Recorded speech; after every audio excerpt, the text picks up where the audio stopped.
Viernes, 21 de febrero de 2025. Materia familiar. Tesis jurisprudenciales y aisladas. 1 de 1.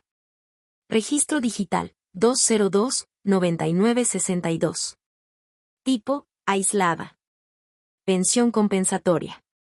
Los artículos 287, fracción 2 y 288, último párrafo, del Código Civil para el Estado de Colima, al prever los supuestos para que se extinga, son inconstitucionales e inconvencionales.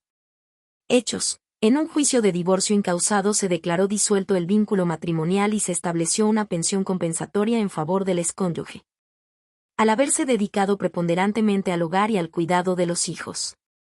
Posteriormente se determinó su temporalidad conforme a los supuestos que para su extinción establecen los artículos 287, fracción 2 y 288, último párrafo, del Código Civil para el Estado de Colima. Criterio jurídico. Este tribunal colegiado de circuito determina que los citados preceptos, al prever que la pensión compensatoria se extingue cuando la persona cónyuge acreedora tenga ingresos suficientes y o se una en matrimonio, concubinato, unión libre o cualquiera otra análoga, son inconstitucionales e inconvencionales. Justificación. De los criterios emitidos por la Primera Sala de la Suprema Corte de Justicia de la Nación, se advierte que la obligación de dar alimentos tratándose de la disolución del vínculo matrimonial, pensión compensatoria o pensión alimenticia en razón del divorcio, encuentra sustento en el imperativo surgido del desequilibrio económico que suele presentarse entre los excónyuges al disolverse el connubio, que coloca a quien se dedicó preponderantemente a las labores del hogar y al cuidado de los hijos en una situación de desventaja, ante su posición en la estructura familiar que le impidió dedicarse a una actividad remunerada en la que pudiera hacerse de recursos propios inclusive, de realizar o terminar estudios profesionales que le facilitaran la entrada al mundo laboral.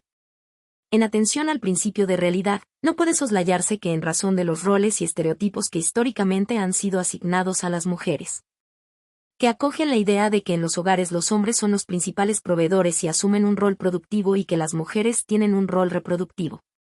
Son ellas quienes preponderantemente se dedican a las labores del hogar y el cuidado de los hijos.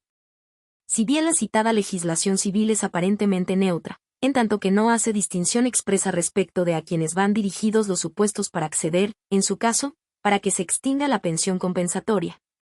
Lo cierto es que señala que una de las condiciones para obtenerla es que la persona cónyuge se haya dedicado preponderantemente al hogar, rol que ha sido asignado esencialmente a las mujeres, lo que vulnera el derecho a la igualdad formal en su vertiente indirecta, puesto que su impacto es desproporcionado para ese grupo poblacional.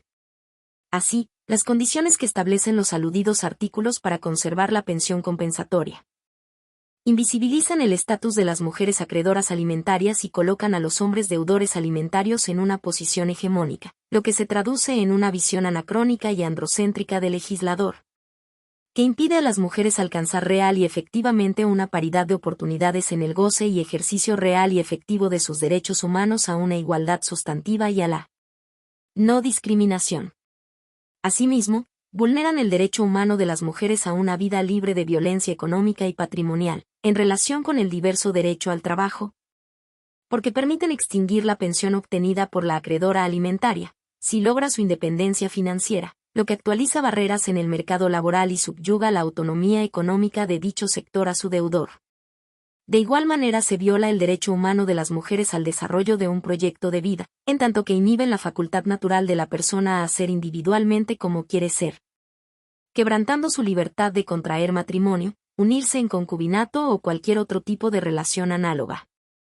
Por tanto, los artículos 287, fracción 2 y 288, último párrafo, del Código Civil para el Estado de Colima, violan los artículos 1, 4 y 123 de la Constitución Política de los Estados Unidos Mexicanos, 5, inciso A, 11, numeral 1, incisos A y C, 13, primer párrafo y 16, numeral 1, incisos A y C, de la Convención sobre la Eliminación de todas las formas de discriminación contra la mujer, CEDAW, por sus siglas en inglés, 3, 7, primer párrafo, inciso F y 8, inciso H, de la Convención Interamericana para prevenir, sancionar y erradicar la violencia contra la mujer, Convención de Belém do Pará, Primero, de la Declaración sobre la Eliminación de la Violencia contra la Mujer. 1.